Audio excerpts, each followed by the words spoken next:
Bonjour chers amis et camarades, je m'adresse à tous ceux qui regardent avec sympathie l'activité du PRCF et qui viennent visiter de temps à autre son site national. Et voilà, cette vidéo a pour but de vous inviter à franchir le pas, à nous aider davantage, à vous investir un petit peu de notre côté. Par exemple en vous abonnant à nos supports papier, Initiative communiste, notre mensuel qui vient de faire peau neuve, à Étincelle, notre revue théorique, qui connaît un véritable gain de lecteurs ces temps derniers, ou même, pourquoi pas, à adhérer au pôle de Renaissance communiste en France, ou à sa section jeunes, les jeunes pour la Renaissance communiste en France. Vous pouvez déjà constater que les analyses du PRCF sont sérieuses et qu'elles sont vérifiées par les faits.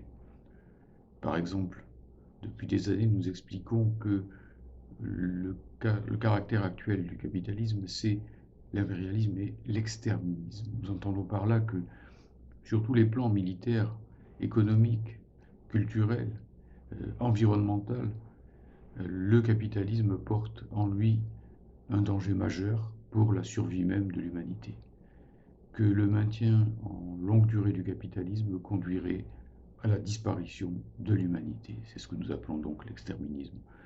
Vous constatez que c'est vrai, même la jeune Greta Thunberg, qui vient d'interpeller le sommet de Glasgow, l'a dit à sa façon, en déclarant que finalement, eh bien, tous ces décideurs capitalistes dans le monde ne pensaient qu'à leur tiroir-caisse et que l'avenir de l'humanité, l'avenir de l'environnement leur était souverainement indifférent.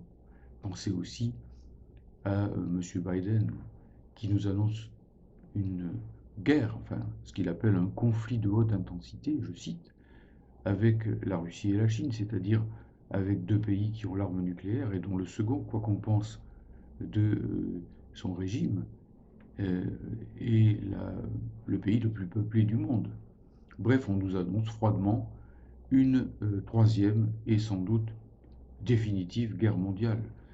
Monsieur Macron applaudissant, puisque son nouveau chef d'état-major, le légionnaire Thierry Burkhardt, nous annonce lui aussi le doigt sur la couture du pantalon frappé de la bannière américaine, que le rôle de l'armée française est de se préparer à ce conflit de haute intensité. Mais non, le rôle de l'armée française est de défendre le territoire national et la souveraineté de notre pays.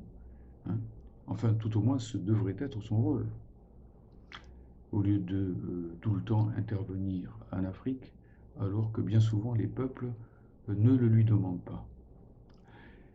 Vous constatez aussi que nous avons raison depuis le début quand nous dénonçons le caractère absolument nocif, destructif de cette pseudo-construction européenne qui met en place un empire capitaliste supranational piloté par Berlin, supervisé par Washington et qui détruit notre pays, qui détruit son industrie, qui détruit ses services publics, qui détruit jusqu'à sa langue, puisque la Commission européenne est en train de passer au tout anglais, de même que le parquet européen, de même que d'autres institutions européennes, et que de toute façon cette langue unique qui est promue, le tout anglais en plein Brexit qui plus est, alors que les Anglais viennent de sortir de l'Union européenne, est destructrice de toutes les langues nationales d'Europe, pas seulement le français, mais aussi l'italien en Italie, l'allemand en Allemagne, etc.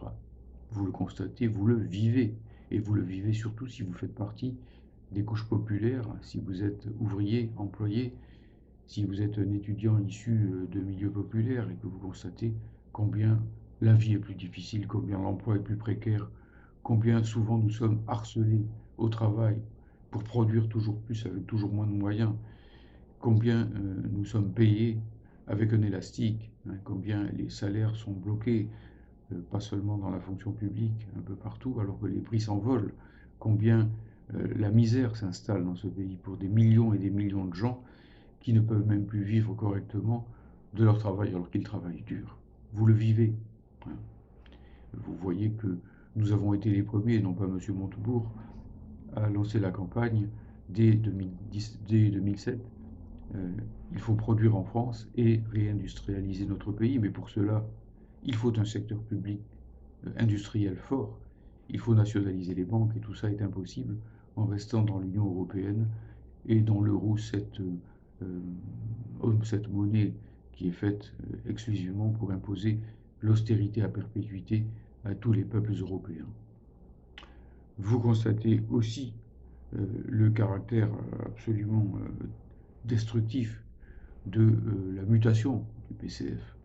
Ce PCF qui était un grand parti, le premier de France, le premier dans la classe ouvrière, jusqu'au début des années 70, et qui, en cédant petit à petit devant le Parti socialiste, en cédant aux campagnes anti-soviétiques, aux campagnes anti-marxistes, à la diabolisation de Lénine, à la diabolisation de la première expérience socialiste de l'histoire de l'humanité, a perdu les uns après les autres, hélas, tous ses fondamentaux de classe et donc a quasiment disparu dans beaucoup d'endroits de notre pays et ne fait plus recette dans la classe ouvrière. On le voit malheureusement, y compris dans la campagne actuelle de Fabien Roussel, qui ne sait pas quoi faire pour complaire aux thématiques de droite.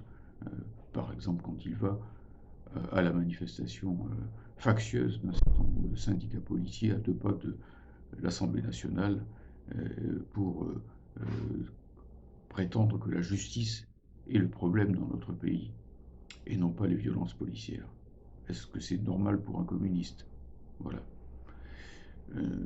Vous constatez aussi que nous n'avons pas tort quand depuis des années nous critiquons, nous qui sommes tous des syndicalistes de classe, l'euro-soumission de toute une série d'états-majors syndicaux, y compris malheureusement à la CGT, je ne parle même pas de la CFDT, dont on se demande encore si c'est un syndicat, tant elle est inféodée à l'orientation européenne vers les contre-réformes.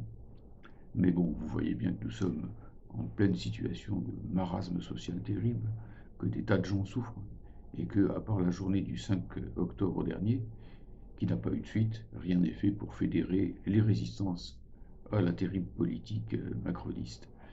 Vous constatez aussi que, bien sûr, nous sommes enfermés dans une espèce d'alternative totalement mortifère entre d'un côté Macron et de l'autre une extrême droite polarisée tantôt par Le Pen, tantôt par Zemmour, avec à l'arrière-plan Bolloré qui soutient Zemmour, hein, donc l'empire capitaliste de Bolloré, et qu'il faut sortir de ça, qu'il faut briser cette tenaille. Et c'est ce que nous appelons l'alternative rouge et tricolore. Par ailleurs, vous constatez que ce que nous vous proposons est sérieux et construit. C'est l'alternative rouge et tricolore, l'unité des 2 drapeaux, le drapeau de la Révolution française, le drapeau tricolore, et le drapeau de la Révolution sociale, le drapeau rouge des travailleurs, le drapeau international des travailleurs, qu'a toujours uni le PCF au temps de sa grandeur, à l'époque du Front populaire, dans les maquis de la résistance, à la libération, à l'époque où nous avons eu toutes les grandes conquêtes que l'on essaie de nous dérober aujourd'hui sous prétexte de construction européenne. Vous constatez que nous n'avons pas tort quand nous disons qu'il faut sortir par la gauche, par la voie progressiste, c'est ce que nous appelons le Frexit progressiste, de cette Union européenne mortifère qui n'est rien d'autre qu'un empire capitaliste, destiné en fait à écraser les peuples, à supprimer toute souveraineté populaire et à mettre au pouvoir, sous la direction de Berlin et de Washington, eh bien, l'oligarchie financière, en détruisant tous les acquis sociaux et la souveraineté, voire l'existence nationale même de notre pays. Vous constatez que nous n'avons pas tort quand nous disons qu'il faut construire le tous ensemble et en même temps, car toutes les luttes sectorielles sont bonnes à prendre, mais si elles ne se fédèrent pas, elles perdent. Et pour gagner, il leur faut s'unir. Ou bien on perd séparément, ou bien on gagne ensemble. C'est une vieille leçon du mouvement ouvrier qu'on a déjà expérimenté, les anciens le savent, en 1936 ou en 1968 par exemple. Perdre séparément ou gagner tous ensemble. Vous comprenez aussi que nous n'avons pas tort quand nous disons qu'il faut reconstruire dans ce pays un vrai parti communiste, un parti communiste de combat, un parti qui soit capable effectivement de rendre à la classe ouvrière et au monde du travail leur rôle dirigeant dans les luttes sociales. Tant que la petite gauche, la gauche alternative, sera dirigée par différents secteurs petits bourgeois, qu'il s'agisse des secteurs trotskistes, anarchistes ou autres, elle perdra. Elle n'arrivera pas à fédérer. Il faut un grand parti communiste, clairement centré sur le monde ouvrier, le monde du travail au sens large. La classe ouvrière aujourd'hui s'est élargie à de nouveaux secteurs. Les techniciens et même certains ingénieurs en font partie. Et effectivement, eh bien, pour que cette classe ouvrière ne soit pas à la traîne, à la remorque de la petite bourgeoisie qui l'amène régulièrement à la défaite, elle a besoin d'un grand parti communiste. La leçon du parti communiste, tel que Marx et Engels puis Lénine l'ont traité, n'est pas morte à nos yeux. Nous sommes toujours dans des conditions modernes et avec des propositions pour aujourd'hui, des marxistes et des léninistes. Vous constatez aussi que nous avons raison, je pense, de proposer une véritable politique de paix à l'international avec la sortie de l'OTAN, cette alliance agressive tenue par les États-Unis, et que nous proposons la seule voie qui soit réaliste, celle d'une coopération avec tous les pays du monde, pas seulement ce tête-à-tête mortifère avec la RFA capitaliste qui a absorbé, détruit, phagocyté sans pitié la RDA et sa population, qui a satellisé la plupart des pays de l'Europe centrale et de l'Europe de l'Est, ou avec les États-Unis, qui sont une puissance absolument écrasante, dominante et belliciste, qui ne se nourrit que de courses aux armements, que de guerre et que de violence, y compris à l'interne. On comprend mal pourquoi un tel pays, où certes il y a une gauche valeureuse que je salue, peut être utilisée en tant que modèle. Il faut dessiller les yeux de nos contemporains, y compris des jeunes, sur cette situation. Et donc nous proposons la coopération avec tous les pays du monde, à égalité, avec une pratique gagnant-gagnant, comme disent les Chinois, aussi bien avec les peuples d'Afrique, nos frères, qu'il faut délivrer de la France-Afrique néocoloniale, avec qui il faut reconstruire une francophonie internationale, audacieuse, fraternelle, ouverte, avec les peuples d'Amérique latine, en tête desquels je place Cuba, avec les peuples arabes, peuples algériens, peuples palestiniens, etc., peuples marocains, bien sûr, et en dehors de tout rapport néocolonial, avec la Russie, à qui nous devons une fière chandelle, car c'est quand même principalement elle, comme le reconnaissait De Gaulle en 1945, en visitant Moscou, qui a battu Hitler. C'est Stalingrad qui est la date décisive. De Gaulle disait en 1944, je me suis trompé de date, c'est 1944, dans son voyage d'État à Moscou, les Français savent que c'est la Russie soviétique, je pourrais vous le faire en l'imitant, mais je ne m'y risque pas, c'est la Russie soviétique qui a joué le rôle principal dans la libération de la France. C'est pas moi qui le dis, c'est De Gaulle. Et il était bien placé pour le savoir.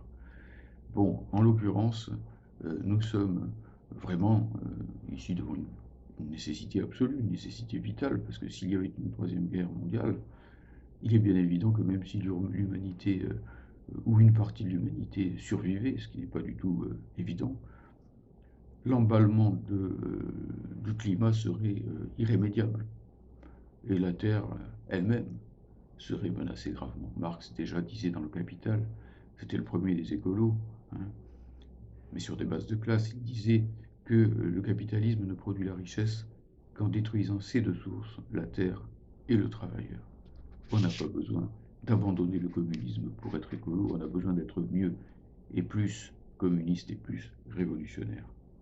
Et enfin, vous vous rendez bien compte que nous avons raison de dire qu'il faut reconstruire le plus vite possible ce parti qui fait défaut au peuple de France pour être à l'offensive et pour gagner la guerre de classe qui est menée contre lui par l'oligarchie capitaliste qui détruit non seulement nos acquis mais qui détruit tout simplement notre pays. Alors venez sans faire preuve d'attentisme, rejoignez-nous, donnez-nous des moyens de reconstruire ce parti communiste. Le cap est clair, la perspective est tracée. On a besoin maintenant et surtout partout de votre force, avec un PRCF qui fait peau neuve, je l'ai dit tout à l'heure, qui certes ne butera jamais, parce que nous tenons à notre ADN de révolutionnaire, de marxiste, de léniniste, de militants de la classe ouvrière et du prolétariat, Mais en même temps, eh bien, nous savons changer les formes quand c'est nécessaire. Notre journal Initiative communiste vient de changer de maquette. Notre site, vous pouvez le vérifier, a lui aussi évolué sensiblement. Nous venons de tenir notre première université d'automne qui a été un grand succès avec la participation de personnalités communistes et non communistes extérieures au PRCF, avec, et nous les saluons, la participation d'une délégation de l'ambassade de Cuba.